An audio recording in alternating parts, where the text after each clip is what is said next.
రోజు రోజుకి మనుషులు ఎంత క్రిమినల్గా అవుతున్నారంటే మనం ఇప్పుడు చూసుకున్నట్లయితే జనరల్గా ఎన్ని రోజులు మనం చూసుకున్నట్లయితే భార్యలందరూ కూడా భర్తల్ని డ్రమ్ములో పెట్టి కుక్కర్లో పెట్టి అట్లా చంపేస్తున్నారు ఇట్లా చంపేస్తున్నారు అని చెప్పి వార్తలు వస్తానే ఉన్నాయి. మరి ఇప్పుడు హస్బెండ్స్ చేసే మొగోళ్ళు చేసేటి కూడా క్రైమ్స్ ఉన్నాయి అట్లే. కానీ ఏంటంటే ఈ మధ్య వీళ్ళ ఎక్కువ వస్తున్నాయి క్రైమ్స్. వీళ్ళు చేయట్లేదు, ప్రతి ఒక్కరు చేస్తున్నారు.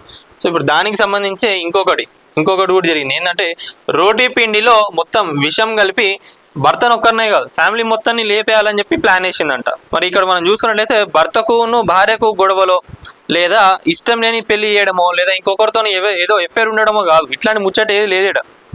ఎందుకు వాళ్ళందరిని చంపేయాలనుకున్నదంటే అక్కడ వాళ్ళ ఫ్యామిలీ ఇష్యూస్, వాళ్ళ అత్త మామలు, వాళ్ళ తోటి కోడలు ఎవరైతే ఉన్నారో ఆమెకును ఈమెకి పడని కారణాల వల్ల ఇంకా అందరూ ఈమెను చూసి నవ్వుకుంటున్నారంట. దానివల్ల అసలు ఒక్కరినే కాదు మొత్తం ఫ్యామిలీని అంతా లేపేయాలని చెప్పి చపాతి పిండిలో మొత్తం పాయిజన్ కలిపి పెట్టిందట. మరి ఇది ఎట్లా బయటికి వచ్చిందంటే పిండి కలిపేటప్పుడు వాళ్ళ ఫ్యామిలీ వాళ్ళు కిచెన్లోకి వచ్చినప్పుడు స్మెల్ కొంచెం డిఫరెంట్గా అనిపించగానే ఏందని అప్పుడు కూర్చోబెట్టి గట్టి అడిగితే చెప్పిందంట, ఇట్లా సో అండ్ సో ఇట్లా చేసింది అనగానే వెంటనే పోలీసులకు చెప్పి ఫిర్యాదు చేసి ఆమెని కస్టడీలోకి తీసుకున్నారు.